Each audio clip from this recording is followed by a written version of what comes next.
Hello and welcome to another lecture from my class, PSYC 440/640. The class is called Experimental Methods, but it's really more of a class on univariate data analytic techniques from a model comparisons perspective. As always, or at least as usual, I think, I'm beginning with a webcomic, this one from phdcomics.com. I think the humor is there and doesn't need too much explanation, at least if you spent any amount of time around academics and had them describe to you or represent for you with figures and pictures their theories. Sometimes things can be a little too complicated, I suppose.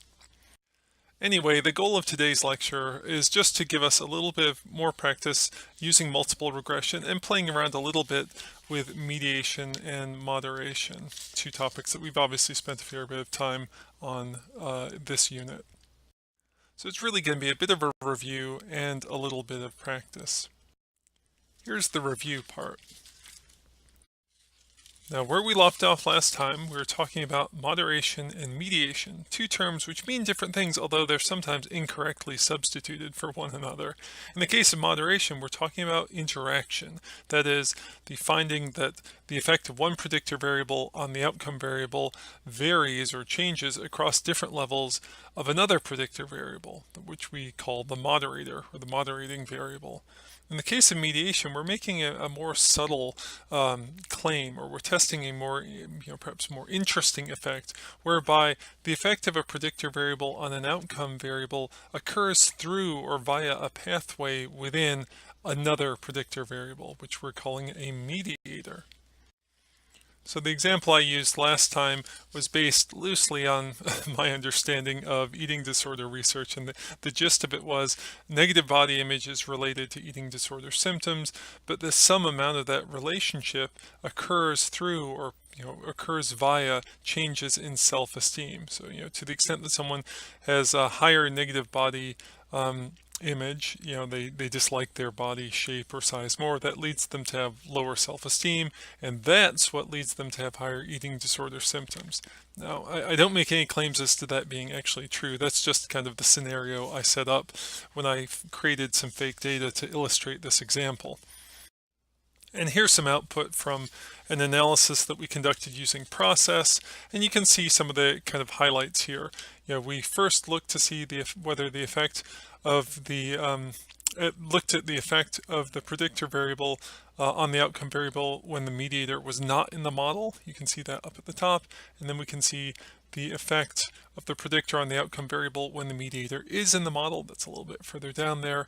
And you can see that there is a difference between those unstandardized regression coefficients, suggesting that at least some of the story, if you will, might occur because of that mediating variable. That mediating variable in this case is self-esteem, and you can see that highlighted there, that indirect effect. Now, there are different ways of estimating the effect size of that indirect effect, how big it is, and it's notable in this example that all of these different estimates of effect size have confidence intervals which are arrived at through a bootstrapping method. These confidence intervals all overlap with 0, suggesting that the effect size of this indirect effect occurring through self-esteem, may not be significantly different from 0. And so in a sense, what we found with this analysis, again, it's a contrived example with fake data that I just made up on my computer, is that the indirect effect of negative body image on self-esteem, on eating disorder symptoms via self-esteem is insignificant and is rather small. And this probably is no surprise, or it wasn't really a big surprise to us when we did the analyses, because it just was the case that self-esteem wasn't itself very highly correlated or very highly related to negative body image. So there wasn't much of a link there between our supposed predictor variable and our supposed mediator variable. And without that link, then of course the mediator can't be a good mediator because it's not really linked or connected to the main predictor variable. So that's just a bit of a review. Hopefully that makes sense, and it's of course what I covered last time. It's worth noting, although I don't think I have an extra slide for it right now, but it's worth noting that in these examples, we gathered data on negative body image, self-esteem, and eating disorder symptoms all at the same time, presumably with some questionnaires that we administered to a group of participants in our lab or in our clinic or whatever. And so the idea that one variable necessarily is the predictor and another is necessarily the outcome and the third is necessarily the mediator is not fixed. I mean, you could imagine shuffling these variables around, and if you did that enough and if you fiddled enough with the parameter inputs on process, you may in fact find something that looks like a significant indirect effect or a significant evidence of mediation. Now, perhaps that's acceptable for exploratory data analysis or for hypothesis and sort of theory generation. But as I mentioned last time, and as I'll mention later in this lecture, I think I want to caution you against just fiddling around with statistical software, especially something like process, because it can be abused so as to give you what look like significant results, but which may not be very robust. That is, they may not replicate in further work. So something to keep in mind. And keeping that in mind, let's go through and just do a different example that will give us opportunities to practice some of the stuff we've learned across this whole unit. So again, let's try and work through an example. And if you're enrolled in my class, you have access to some notes on Blackboard. As I encouraged you in actual class the other day, try not to look at your notes when you go through this example. See how much of this stuff you can do on your own. Test yourself.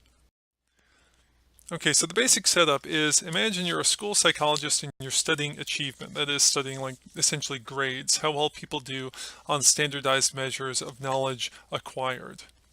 You're doing a non-experimental study where you have some predictor variables. You've got ability, that's scores on standardized tests of intellectual kind of intellectual horsepower, if you will. I'm sort of struggling for a metaphor there. IQ, intelligence, would be a more common term that we might use to refer to intellectual ability.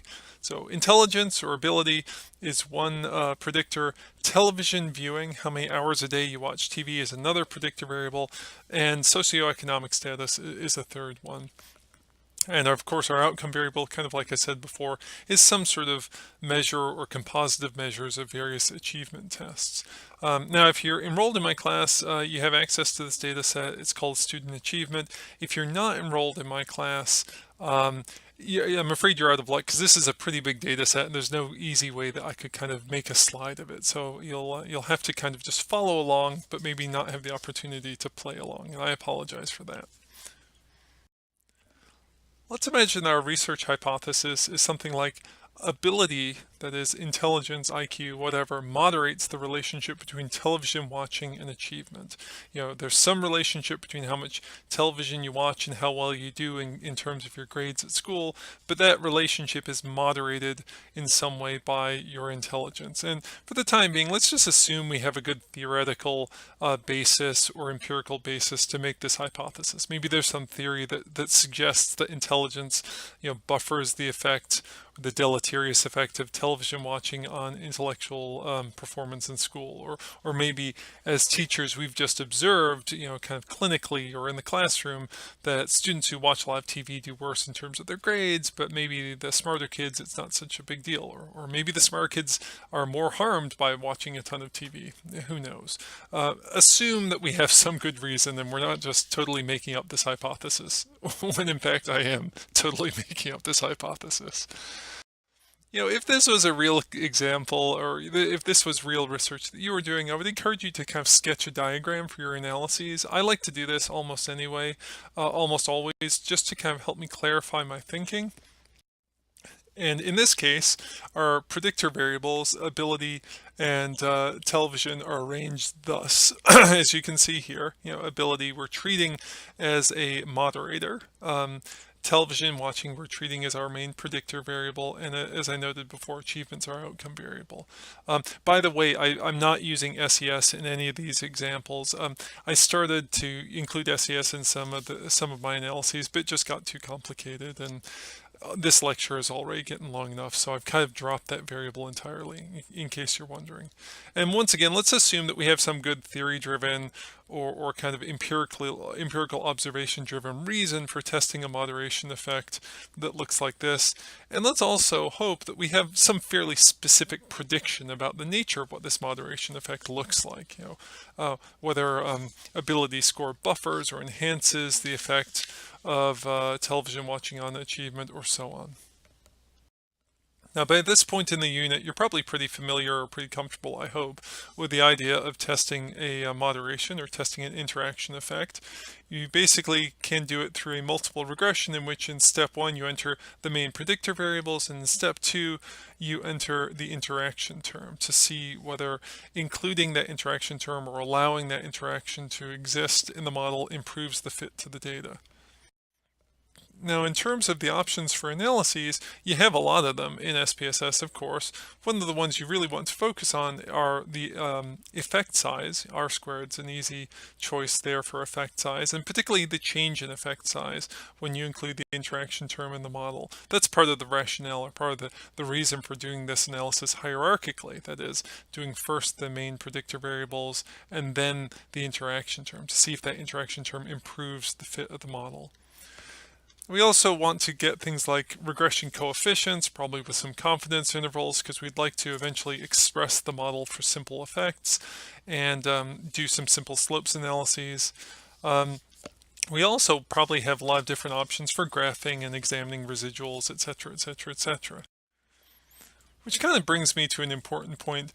We sometimes rush into our analyses, like if you're excited to get to your analyses in your laboratory, or in my examples in class, I'll sometimes kind of barrel ahead to kind of get to the point that I'm trying to lecture on. But for the purpose of this lecture, let's consider some important points that probably we should think about every time we do analyses. So one of these is, should we center our predictor variables? Now, there are some reasons we often like to center predictor variables. We don't always have to, but we often want to. And one of these are situations in which the predictor variable doesn't have a natural zero value. So we have two predictor variables, or a predictor and a moderator. Essentially, they're both really predictor variables. And that predictor variable, or that moderator variable ability, doesn't really have a natural zero. If we are thinking of ability as like intelligence or IQ, there really is no such thing as someone with zero IQ or zero intelligence, all joking aside. So centering the predictor variable, or at least that predictor variable, centering that moderator, might help us interpret the intercept of any model that we make with it, because then the intercept is reflecting a prediction for people who are at the average level of ability, or the average level of intelligence. Now, television watching does have a natural zero. It is possible, it's even likely that there are people out there in the world who watch zero television. Although I guess you could imagine that if you're thinking about school children or school-aged, young people, it's probably pretty rare to find people who watch absolutely no TV. So even there, you might say, gosh, a zero is not particularly interesting to us. An average or a mean level is more interesting. Now, the other reason we the other reason why we sometimes like to center predictor variables is that we might want to test an interaction term. Now, at this point, of course, we've already committed to that. So, it's not a question of we might want to do this. And centering the predictor variable usually makes testing interactions a little bit easier, because it reduces potential problems with multicollinearity between the predictor variables and the interaction term that is made from them. My little asterisk here is just to suggest that, again, we should have plans for our analyses before we start doing them. We shouldn't be like, well, gee, we might test an interaction. Let's just go ahead and center predictor variables. In this case, it's good to think ahead. So based on that, let's just go ahead and center both of the predictor variables, and then of course create an interaction term for them. Now note here, we don't need to center the interaction term itself. We just center the predictor variables, one or both of them, in this case both of them, and then multiply them together to create that interaction term. So one thing we should think about before we really get into our analyses is, do we want to center predictor variables? Answer, at least tentatively, is yes, we do. We should also consider evaluating, or we should consider evaluating different sources of bias. And those can include things like outliers, influential cases, and violations of the assumptions that go along with linear models. Now again, in some of my examples in class, I've just kind of barreled ahead and ignored these concerns. And maybe in my own experience, if I'm perfectly honest, there are times where in the lab or doing data analysis, I've just kind of barreled ahead without thinking about these things. But I would encourage you, and here's some practice, to really think about the things that can make our model, our augmented model that includes our predictor variables, and includes our interaction term, can make it biased with respect to predicting the outcome variable. And here are some of the sources of bias. And they're sources that we can think about.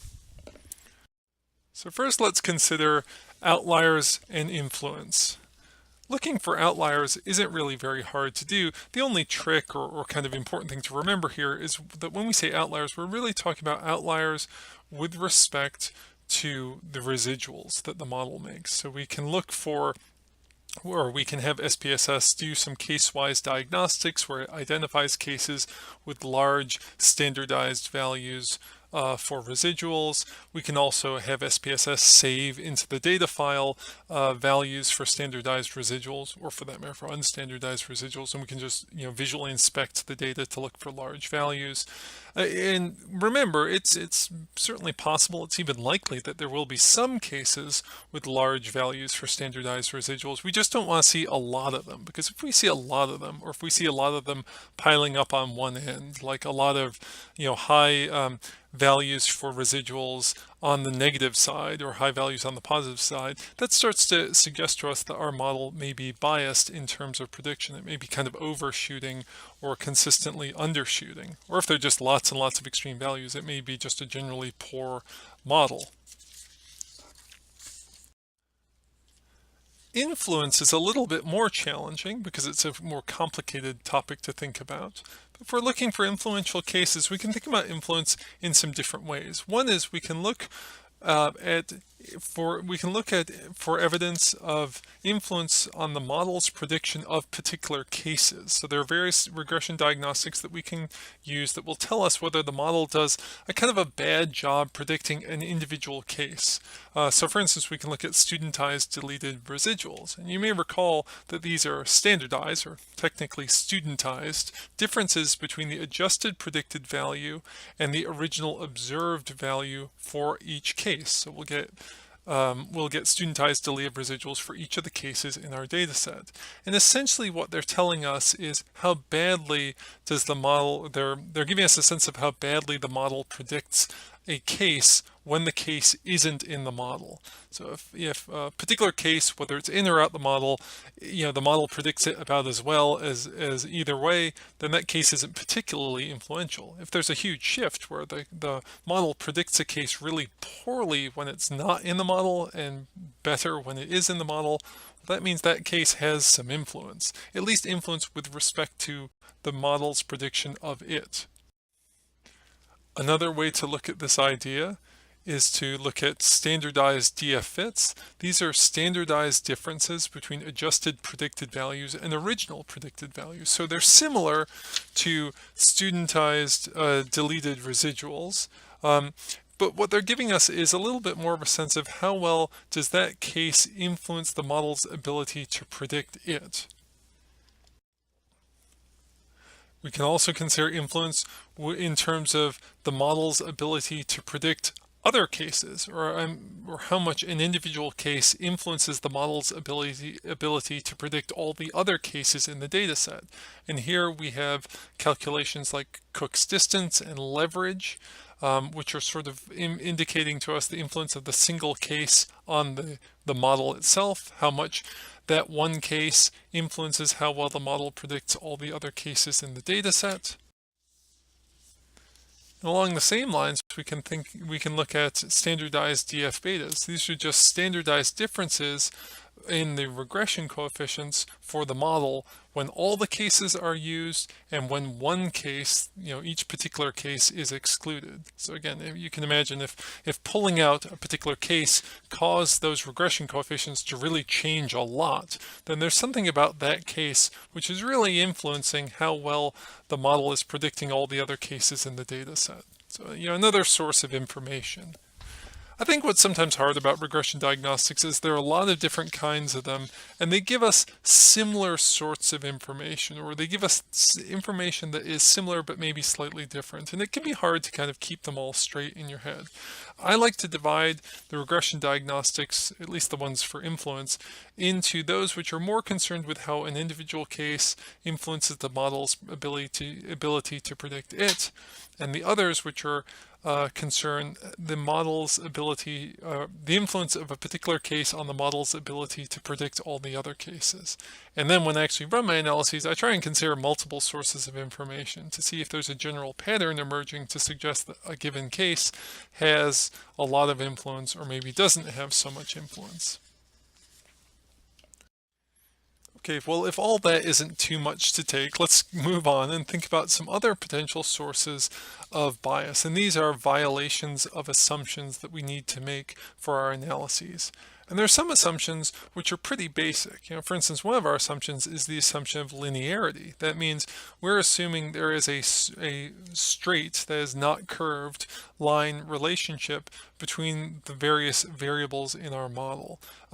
That's not something we can really check. That's just something we sort of assume. We assume that the relationship between, for instance, television watching and achievement it can be described by a rectilinear line. It's not the case that there's a curvilinear relationship between those two variables. Or we assume that the moderating effect of ability occurs in a rectilinear fashion, a straight line fashion, either more or less moderation. It's not curvilinear in its relationship. Now, there are out there in the big world of statistics ways of doing curvilinear modeling, but they're a little bit beyond the scope of this class. And frankly, the way I'm feeling today, a little tired, a little worn out, they're beyond my ability to think too carefully about. So suffice it to say, one of the things we're assuming is just that there is a linear relationship there are linear relationships between our variables. And the important point here is you should have some theoretical position on this. You should have, based on your understanding of the variables you're studying, you should be able to say, yeah, that's a reasonable assumption to make, or gosh, no, that isn't. If you're in the gosh, no, that isn't position, then maybe you should revise your plan or use different statistics. Another assumption that we make is the assumption of independence. Here we're assuming that scores on the outcome variable for individual cases are unrelated to each other. We've talked a little bit about this in the previous unit, so I won't get into this too much more, but I will note that this is another one of those assumptions that we don't really test so much as we kind of think about. We think about the nature of our research design and our research methods. We ask ourselves, to what extent is it possible that an individual participant's score might influence another individual participant's score or be associated with another individual participant's score? If the answer is, well, there's not much influence or not much effect there or not much chance of that, then we're maybe fairly comfortable making the assumption of independence. If we start to worry that maybe the participants' scores are influencing each other, then maybe we can't make this assumption and we have to use, again, different statistics. Finally, an assumption that we make that we can actually test a little bit is we're assuming not perfect multicollinearity. That is, we assume that our various variables in our design and in our analyses can be correlated with each other a little, but we're assuming that they are not all perfectly correlated. And this is a good assumption because it's one that we can test. And although I don't think I do it in my lecture today, you could very easily make a correlation matrix to look at the correlations between the variables in your analyses. And also you can note that by including an interaction term which is based on centered predictor variables, or a centered predictor variable and a centered moderator, we're kind of reducing problems with high levels of correlation between those terms. So some assumptions we just have to make and kind of think about. and I guess in the case of not perfect multicilinearity, we can check a little bit. Other assumptions we can actually check, and we really should check. One of these is normality. And here again, we're talking not just about the raw data itself, we're talking about the distribution of the residuals. Is that distribution normal in shape or not? And we can test that in various ways, graphically or with statistical tests. We're also making the assumption of homogeneity of variance of residuals, meaning the variance of the residuals is consistent across different levels of prediction. And that's something we can also test, and in fact we should test. Now this is all a lot to think about, but it's important. Should we consider and evaluate sources of bias? Of course we should. This is the general order that I approach things. I usually look for the outliers first, then I start to think about influential cases, and then I round out thinking about assumptions. The rationale or the reason behind this ordering is that often if you can deal with outliers, if they're present, it attenuates problems with influence and also with problems of violated assumptions, at least some violated assumptions, like the distribution, normal distribution of residuals. You don't have to follow this path, but I think it's a good place to start and a good way to work. First, let's focus on outliers and ask, are there any cases with large absolute values for their standardized residuals? And we're not worried if there are one or two cases, probably, especially in such a large data set. We have 500 people, I think, in this one. But if we saw more than about 5% of our cases with large values, absolute values for standardized residuals, greater than 2, for instance, or if we really saw any with extreme values, greater than 3, that should at least arouse our attention. Also, if we saw a weird sort of shift or skew such that there were large values in the negative direction but not in the positive direction or vice versa, that would concern us a little bit.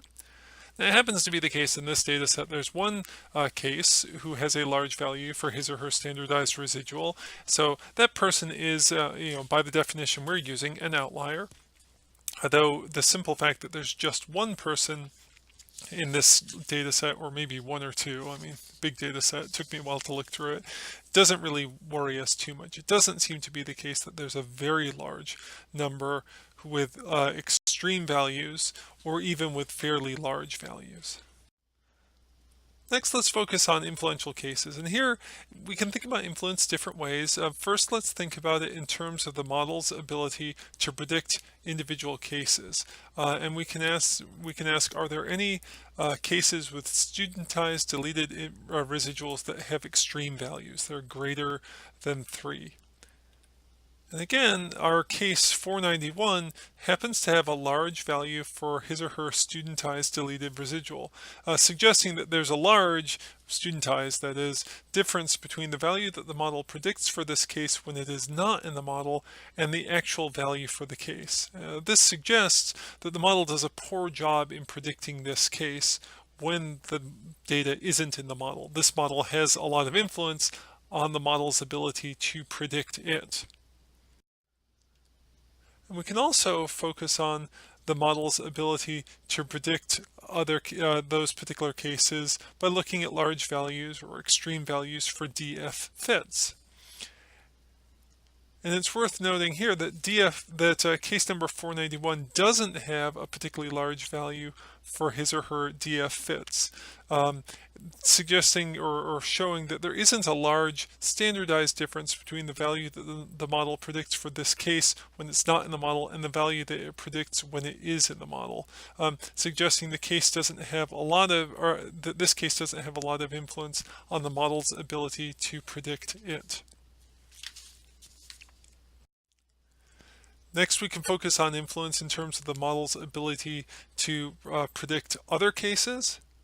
We can look for cases that have large values for cooks or leverage.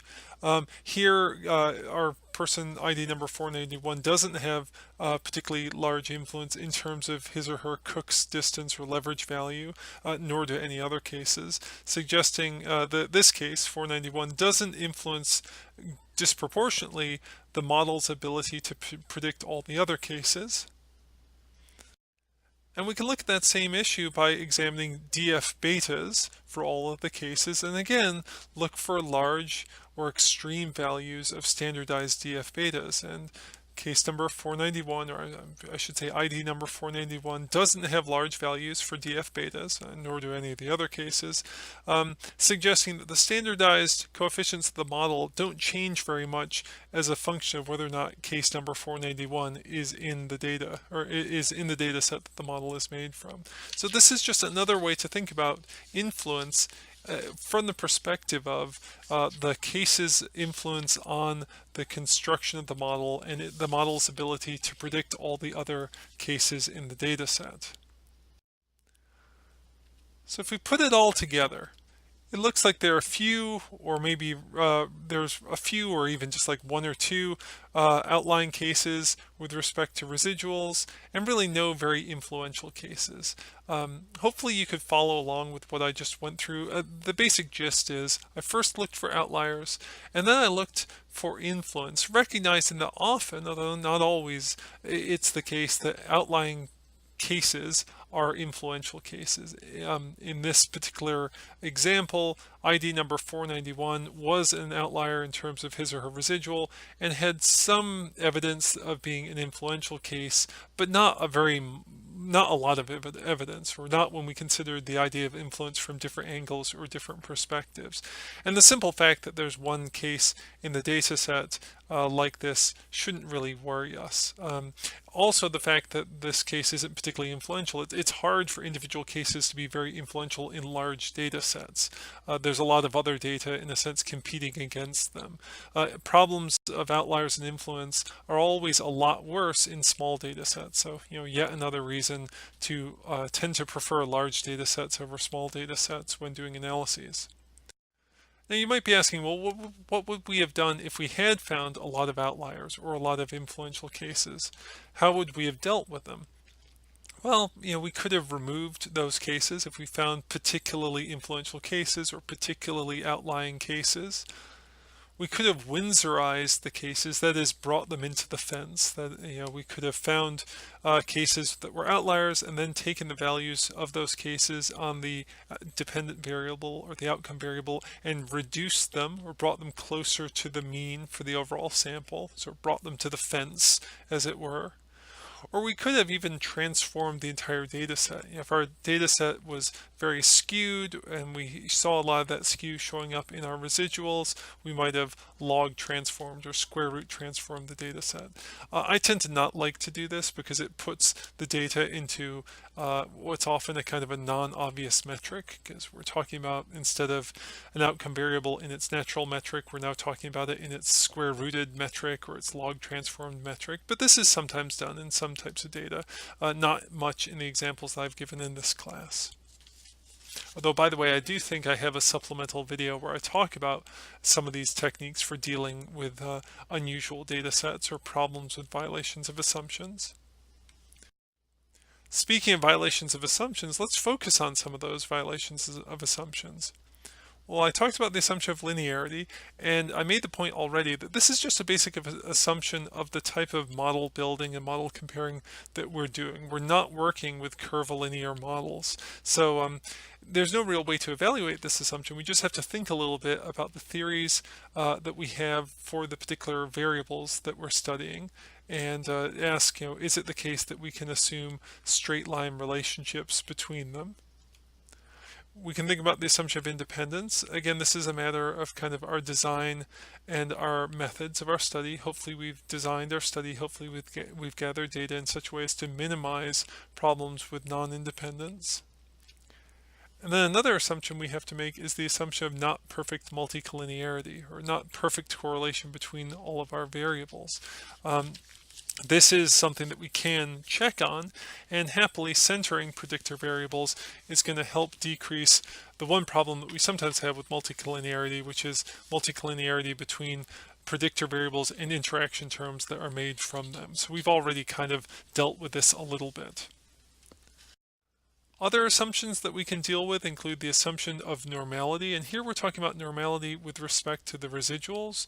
You can get SPSS to produce for you in any of a number of different places the distribution of those residuals. You can see here that they are rather normal in shape, either just looking at a simple histogram or a QQ plot, which is essentially the same thing as a PP plot.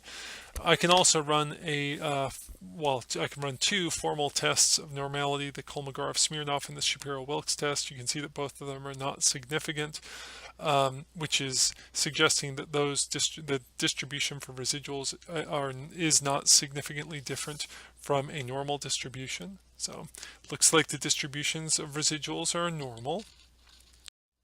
I can also think about the assumption of homogeneity of variance, again, with respect to residuals. Here, there are different ways to evaluate this assumption. The easiest ones to use for regression type analyses are just simple scatter plots, where we, for instance, look at different levels of the predictor variable, in this case television viewing, and the distribution of standardized residuals. We can kind of get a similar idea if we look at different levels of prediction, like at different levels of the predicted outcome variable.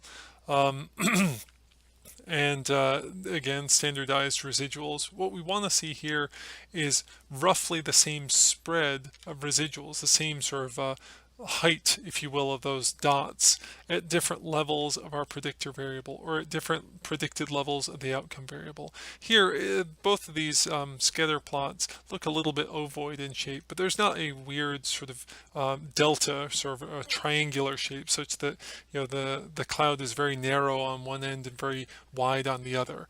That would be concerning, because it would suggest that the level of error, the distribution, or the sort of the margin for the residuals, gets much bigger at some levels of prediction than it does at others, or at some levels of our predictor variable than it does at others. We don't see a ton of evidence for that here, which is good, because it suggests that we can maintain or retain our assumption that the variance of the residuals is homogeneous, or roughly homogeneous. So if we put this all together, in terms of the assumptions, it looks like there are no problems with violated assumptions.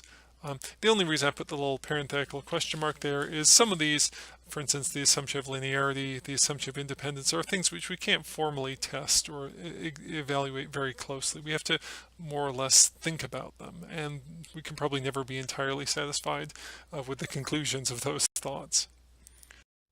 Anyway, with all that said, now we can move along and look at our actual results, which is the part that we're probably really hoping for, or really interested in.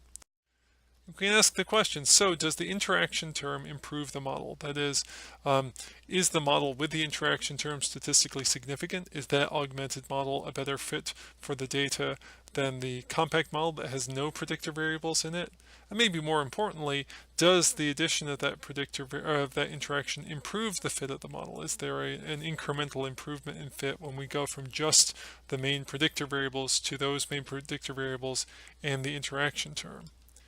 And I haven't really included any SPSS output here, but if you've done these analyses, you know that the augmented model that includes the predictor variables, that is the predictor variable and the moderator and the interaction term, is statistically significant. It explains or is associated with about 53% of variance in the outcome variable, and is significantly better fit to the data than is an augmented model that includes just the predictor variables but not their interaction. And I forget exactly how much of an improvement there is. It's not a big improvement. I think it's like 9% of variance, but not bad. So we found an interaction that is significant, suggesting there is a moderated effect here. What we'd like to do is characterize the nature of that moderation. One of the first things we might want to do is make one of these kind of quick and dirty graphs for the interaction. And in order to do this, I kind of somewhat arbitrarily made ability groups. I took ability, our moderator variable, which is naturally continuous, and I formed groups on it, which again is, or I shouldn't say again, but as I have noted in previous lectures, is something you probably ought not to do, or at least it ought not to be your only step in your analyses, because it can create some problems, but it's often a first step. It's a nice quick and dirty step.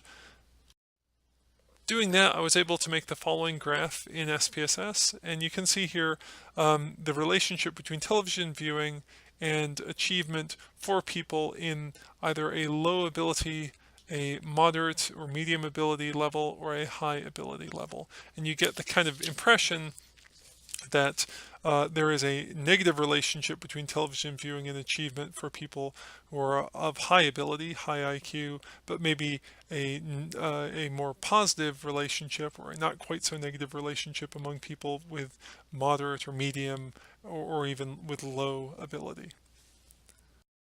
So the quick and dirty graphing approach is often a good first step, but we'd like to get a little bit more precise than that. And one way we can do that is we can express the model for the interaction. We can write out the model, that is, write out the regression equation in such a way as to show how it changes at different levels of our moderator variable. So we're just rearranging the terms here, and we now have a term to refer to the intercept and the slope of the model, each of which contain the moderating variable ability. Again, we sometimes call this the simple relationship between the predictor and the outcome variable. Simple's in those little quotes because really it's not a simple relationship. It's a relationship which has an intercept and slope, and those intercept and slope change across different levels of ability. And you can see some interpretation of the values written there below. So expressing the model this way is helpful because it suggests to us that as people have greater levels of ability, that is greater intelligence, the intercept for the model rises somewhat. As they have greater levels of ability, though, the slope for the model becomes more steeply negative. It becomes more stronger and steeper in the negative direction. And if we want to actually create a more precise graph to illustrate this, what we can do, of course, is we can predict scores on the outcome variable for people who are at one standard deviation below the mean of the moderator, at the average level, the mean of the moderator, and at the high one standard deviation above the mean, which is very easy to do. All we need to do, because our moderator variable is centered, the mean is of course going to be 0. All we need to do is get the value for the standard deviation, which you can see right here from some simple descriptive statistics. And then we plug that value in to the model for the interaction. So we take our model here and we plug in the value for one standard deviation below the mean and solve, and that's our model that's what the how the model looks when ability is one standard deviation below the mean. We do the same thing plugging in 0, and now we have the model for when ability is at the mean. And finally, we plug in a value for one standard deviation above the mean. We get the model for when ability is at one standard deviation above the mean. If we put all this information together, we can make a little table, which I think pretty easily would represent to our reader what's going on. And we can even use that information to make some graphs of those simple slopes. And they look a little bit like this. Not all that different from what we saw using the quick and dirty approach, but slightly different. You know, those intercepts are a little bit different. Those slopes are probably, they're not very different, but they're slightly different. And that reflects the actual greater precision of using this approach rather than the previous approach. So our significant interaction, or the significant improvement of fit in the model when we include the interaction, tells us that ability moderates the relationship between television and achievement, and it sort of looks like TV is a predictor or is predictive of lower achievement, maybe at average levels of ability and at high levels of ability, but it's predictive of higher levels of achievement at lower levels of this variable. So it's kind of an odd finding, and one that probably goes down to the fact that this is fake data that I made up. But that's the kind of the nature or the picture, literally, of what the moderating effect looks like. Now, we might want to be a little bit more fine-grained in our analysis. That is, we might want to find specifically at what levels does ability cause the effect, or is ability associated with the effect of television on achievement shifting from positive to negative. And we could find that by hand, or we could go the long way by just substituting in different values for ability, and finding, plotting many lines. Or if we were lazy, or at least as I often am, we could use process, which will do a lot of that work for us. So running through process, which I haven't bothered to show you all the steps because you can look at my previous lecture to see that, I could take a look at this table for the Johnson-Neyman technique, and I can see that when ability is below the mean, when the value for centered ability is below the mean, television I'm sorry, the effect of television on achievement is positive. The values for those effects are all positive, as you can see, and they're all significant, as you can see. Now, around the time, or around the level of where ability is at the mean, television is not predictive of achievement. Here, note that the values for the effect are close to 0, and the significance levels are kind of right marginally at 0.05, and the confidence intervals for these effects overlap with 0. So you might say right around the level of ability being at its mean, it's questionable whether there's much of a relationship between television watching and achievement. And then when ability is above the mean, television watching is predictive of lower achievements. You can see here that all those unstandardized regression coefficients are negative in the column for effect. You can also see that those effects are all significant if you look in the column for the p-value, and you can even look at those confidence intervals, and they're mostly not, well, they're all not overlapping with 0. So you get more of a sense of how the relationship between television watching and achievement changes across different levels of ability. A little bit more of a fine-grained analysis. You can see here kind of right at where sort of the threshold for the ability, or for the effect, shifting from negative over to where it becomes more of a positive effect. So again, it looks like TV watching is predictive of lower achievement among people at higher levels of ability, but it is predictive of higher achievement among people at lower levels of ability. By the way, does that really make a lot of sense? Maybe not. I'm sure we could come up with some sort of post hoc explanation for this, but let's keep in mind this is just fake made up data that I used for this example, so probably not worth worrying too much about. We're just trying to do this for practice, and with that in mind, what if we wanted to test some sort of mediation analysis? Maybe TV influences achievement because of ability, or somehow through ability, and thus ability acts as a mediator. It's a little bit hard to understand how this mediation relationship would work, but again, this is just for practice. And remember, we should really have a good theory-driven reason for predicting this or any other mediative relationship. But for the purpose of this example, let's just assume that we do. And recall that what we really want to do when testing mediation analysis, or when running a mediation analysis, is first establish that there's some relationship between television and achievement. That would be C, the little c. Then establish that there's a relationship between television and ability, our mediator, that's A. There's some relationship between ability and achievement, that's B, and then establish that if we have a model that includes both the mediator and the predictor variable, that the relationship between the predictor variable and the outcome variable is less than that in a model where there is no mediator. So make sure, or look to see whether C prime is less than C. That's kind of the gist of the classic Barron and Kenny approach to doing this type of analysis. So again, if you want me to explain it again, we've got model number 1 where we're just looking to find the value of C, model number 2 where we're looking to find the value of A, model number 3 where we're looking to find the model of B, or the value of B, and finally model number 3 where we're including our predictor variable and our mediator and seeing whether that value of C prime is less than the value of C. So we found that television is predictive of achievement. That's good.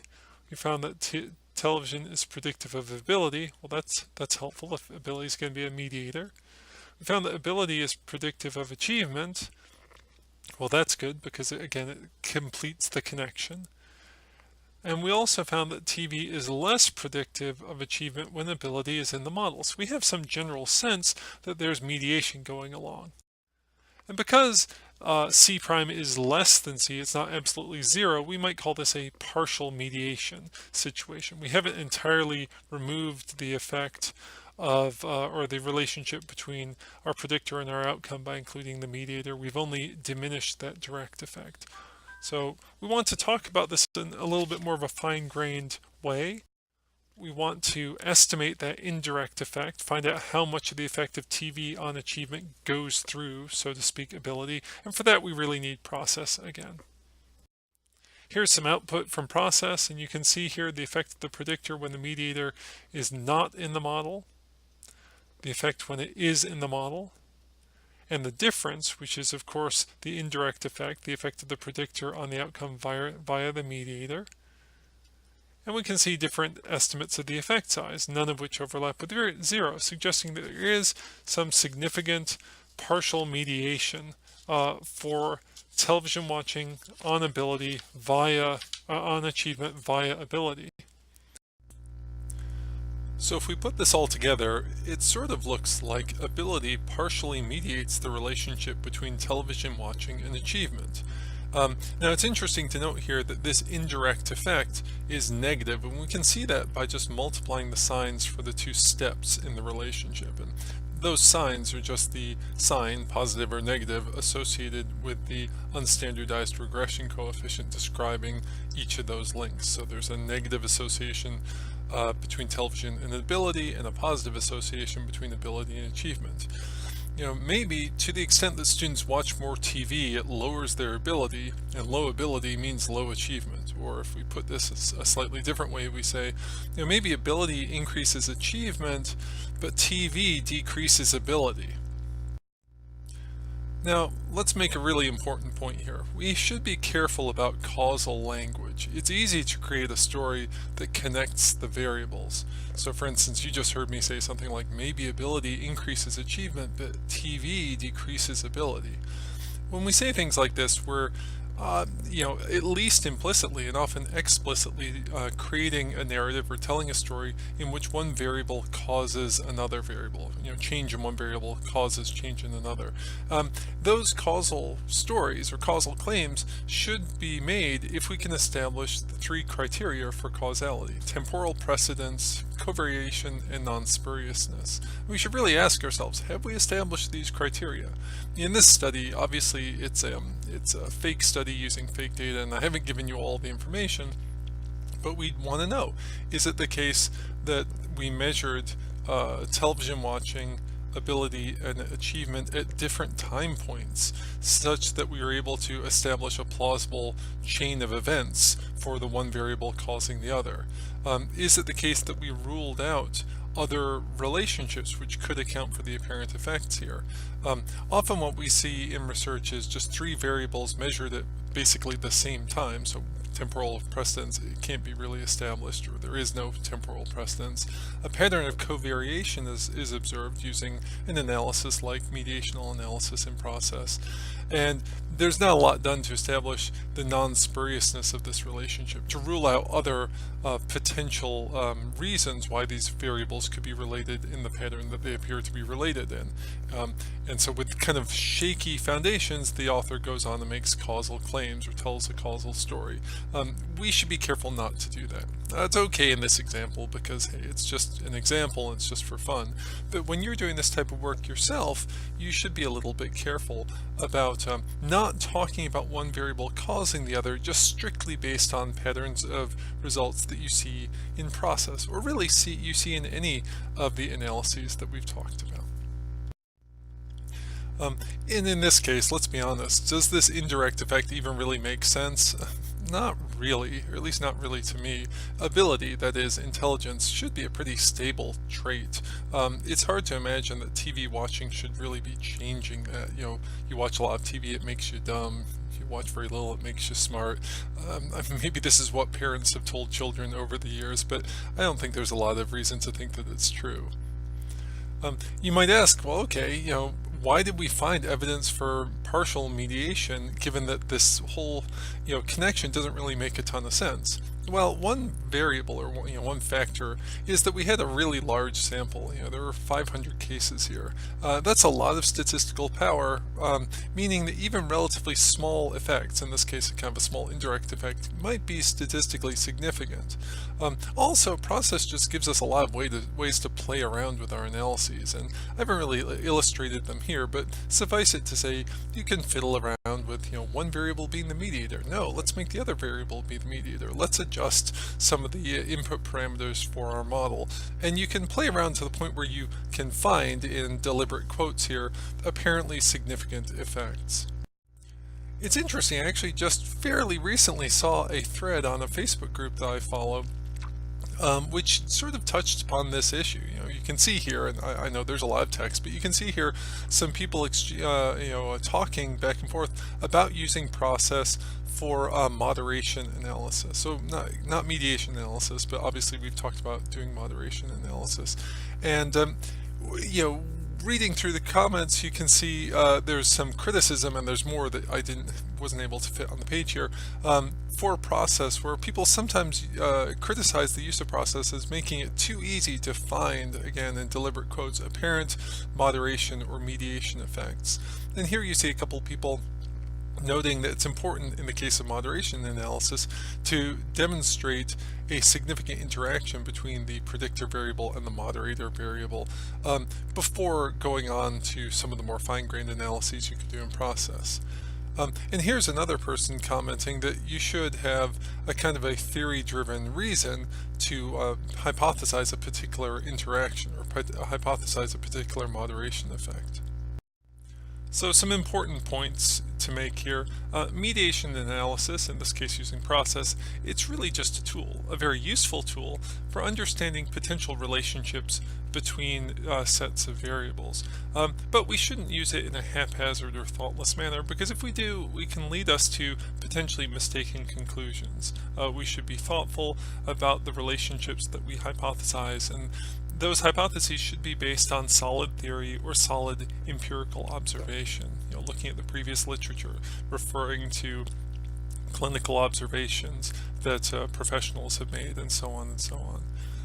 It's also worth noting, and I touched on this in my last lecture, I think, that this way of thinking about mediation is just one way of thinking about mediation, and there are other notions of what it means to have one variable mediating the relationship between two others. The experimental tradition, especially in non-human animal research like in neuroscience, has emphasized this idea of demonstrating mediation via direct manipulation. If you can remove or add the mediating variable, destroying a particular part of the brain, for instance, and breaking a link between a potential predictor and the potential outcome variable, then you've demonstrated mediation. So there's that more kind of hardcore approach to understanding mediation. Now, we can't always do that, right? In human research, especially non-experimental research on things like intelligence and achievement, we can't often do that. In this particular example, it's not like if we really thought ability was a mediating variable, we could assign people to be very intelligent or very non-intelligent, or we could take people who are of average intelligence and give them brain damage so that they were of below average intelligence. That would be impossible, or if not entirely impossible, certainly very unethical to do. So sometimes we have to use techniques like regression-based mediation analysis using process, for instance, but again, we just have to be kind of thoughtful about it. Again, I think I've repeated this point a bunch of times now. Be thoughtful about your research, have good hypotheses, don't just go fishing for results, because of course you may find them. Speaking of finding results, let's assume that you had a good theory-driven reason for hypothesizing this partial mediation effect, and let's assume that you found it using the analyses that we just ran through. How would you report it? Well, you might write something like this in your results section. The effect of television viewing on achievement was partially mediated by ability, and then you'd report the R-squared mediation effect size of 0.04, which is approximately what it was. That's just a value you get from the process output.